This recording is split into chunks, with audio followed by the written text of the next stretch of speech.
4G school کے on line طرز تعلیم میں آپ تمام کا استقبال ہے۔ میں ہوں معلمہ گلنار سرفراز خان، 6ٹھی جماعت جنرل سائنس، سبق نمبر 2 جانداروں کی دنیا۔ دی گئی تصویر میں آپ کو مشاہدہ کر کے بتانا ہے کہ یہاں پر کون سی چیزیں جاندار ہے اور کون سی بے جان ہے۔ جانداروں کی خصوصیت: ہمارے اطراف کئی قسم کی نباتات اور حیوانات پائے جاتے ہیں۔ ان کی کچھ خصوصیت میں یکسانیت اور کچھ خصوصیات میں فرق نظر آتا ہے۔ اس کے باوجود چند اہم خصوصیات کی بنا پر ہم یہ بتا سکتے ہیں کہ یہ تمام جاندار ہیں۔ غیر جانداروں میں یہ خصوصیات نہیں پائی جاتی۔ یہ خصوصیات ہی ان کے اندر جاندار ہونے کی علامت ہیں۔ آئیے اب ان کے خصوصیات کے متعلق معلومات حاصل کرتے ہیں۔ یہ تصویر میں دیکھیے جانداروں کی نشو و نما دکھائی گئی ہے کہ جس میں جان ہوتی ہے انہیں جاندار کہا جاتا ہے۔ جیسے کہ پودا ہے، پہلی تصویر میں 2 چھوٹے بچے ہیں اور ایک چھوٹے کتے کا بچہ ہے۔ وقت کے ساتھ ساتھ جو ہے یہ درخت بھی بڑا ہو رہا ہے، یہ بچے بھی بڑے ہو رہے ہیں، یہ جانور بھی بڑا ہو رہا ہے، اور اسی طریقے سے جو ہے یہ ان کی نشو و نما کے آگے مراحل اس میں دکھائے گئے ہیں۔ بچے کی نشو و نما ہو کر وہ بالغ مرد یا عورت میں تبدیل ہوتا ہے۔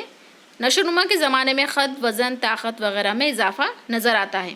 تمام حیوانات کی اس طرح نشو و نما پا کر بالغ ہونے کے لیے مخصوص عرصہ درکار ہوتا ہے۔ انسان کی نشو و نما کے لیے عام طور پر 18 تا 21 برس درکار ہوتے ہیں۔ مرغی، گائے، کتے کے بچوں کو بڑے ہونے کے لیے کتنا عرصہ درکار ہوتا ہے، اس کی معلومات آپ حاصل کیجئے۔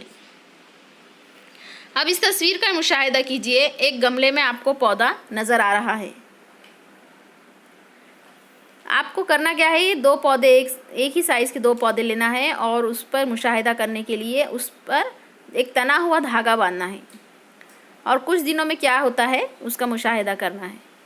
گملے میں اگا ہوا ایک پودا لے کر اس کے سرے کو دھاگا باندھیے اور اس کا دوسرا سرا اوپر کی کیل یا کھونٹی کو تان کر باندھیے۔ 10 تا 15 دن بعد اس کا مشاہدہ کیجیے، کیا نظر آتا ہے بتائیے۔ پودوں میں ہونے والی نشو و نما ہمیں کس طرح معلوم ہوتی ہے؟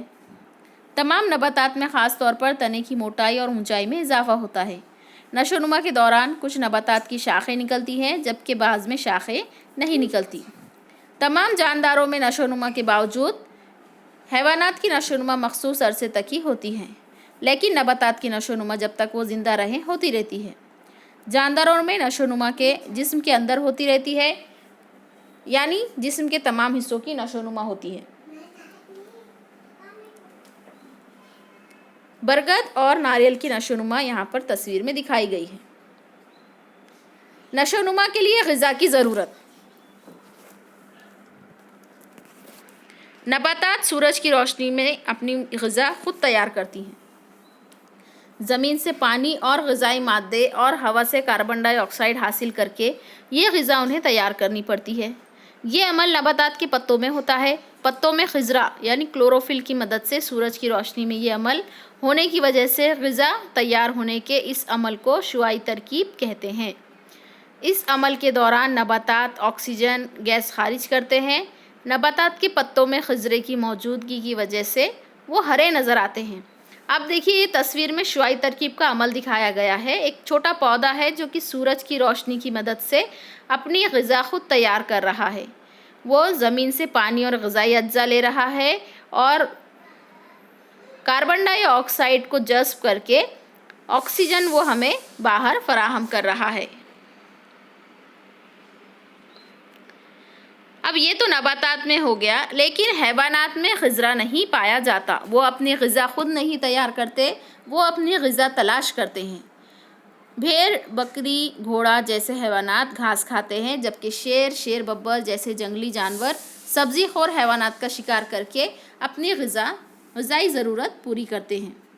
غذا کا استعمال اور اس کی وجہ سے ہونے والی نشو و نما جانداروں کی خصوصیت ہے۔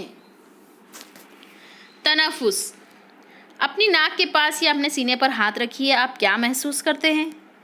سوئے ہوئے کتے کی پیٹ کی حرکت کیسی نظر آتی ہے؟ جانداروں کو زندہ رہنے کے لیے آکسیجن کی ضرورت ہوتی ہے۔ آکسیجن جذب کرنے اور اس کے استعمال کے بعد جسم میں تیار ہونے والی کاربن ڈائی آکسائیڈ خارج کرنے کے عمل کو تنفس کہتے ہیں۔ مچھلیاں، سانپ، چوہے، سونڈی، جھینگر جیسے حیوانات میں تنفس کے لیے مخصوص اعضاء پائے جاتے ہیں۔